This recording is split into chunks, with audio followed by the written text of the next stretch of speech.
In Memphis, Tennessee, one of the most popular places to visit is the National Civil Rights Museum on the site of the Lorraine Motel where Dr. Martin Luther King Jr. was assassinated in 1968. It teaches the importance of the 14th Amendment, the basis for the decision in Brown v. Board of Education that began what we refer to as the Civil Rights era. Celebrated are the women of the movement: Constance Baker Motley, Diane Nash, Rosa Parks. Yet the civil rights movement actually started on that site a century before, and another group of women's bravery had a lasting and unrecognized impact. In May 1866, in the brutal Memphis Massacre, police attacked recently discharged U.S. colored troops who were celebrating the end of their service. The resistance these men showed to the police spawned a backlash in which 48 people were murdered, 75 wounded, over 100 buildings were burned, and 5 formerly enslaved women were raped. News of the massacre led to a congressional investigation. Republican Congressman Elihu B. Washburn, the longest-serving member of the House, began congressional field hearings just 3 weeks after the massacre. During the 12 days of hearings in Memphis, 170 people gave their testimony. Washburn excluded no one from telling their story, black or white, male or female. This was the first time women testified before Congress, 38 in fact, the majority of whom were formerly enslaved. 5 women, in vivid language, described being raped by white policemen and other perpetrators. These women testified with the same dignity granted all other witnesses, and with the local backlash they might face, also risked their lives. Harriet Armour. Do you recall what language he used when he threatened you with his revolver? He just told me right down that I had to do it. That I need not try to get around it, for I just had to do it. Were there only 2 men in the room? Only 2, but Mr. Dunn had to do with me twice and the other man once, which was the same as 3. Lucy Tibbs. I said, "Please do not do anything to me.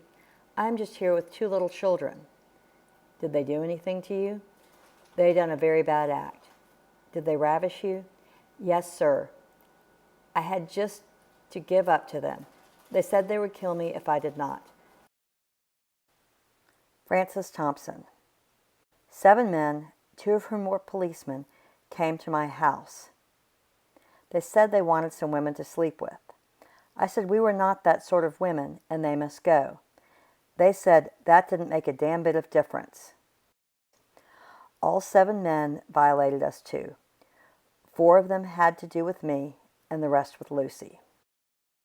Lucy Smith.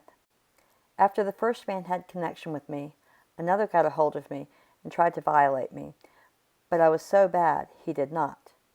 Were you injured? I bled from what the first man had done to me. The man said, "Oh, she is near dead. I wouldn't have anything to do with her." Rebecca Ann Bloom. He held a knife in his hand, and he said that he would kill me if I did not let him do as he wanted to do. I refused. He said, "By God, you must." And then he got into the bed with me and violated my person by having connection with me. He was still holding the knife. Washburn's committee hearings made it clear that despite the brave testimony of the survivors, the federal government had no mechanism to bring charges when the locals did not. The citizenship and rights of formerly enslaved victims were not defined.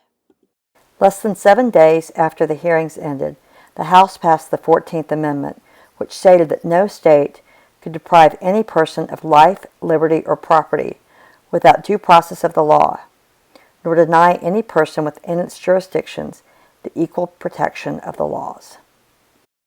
Washburn was so affected by these testimonies, he did not leave his house for 6 weeks while writing the report on the massacre. He said, quote, "The crowning acts of atrocity and diabolism committed during these terrible nights were the ravishing of 5 different colored women by these fiends in human shape."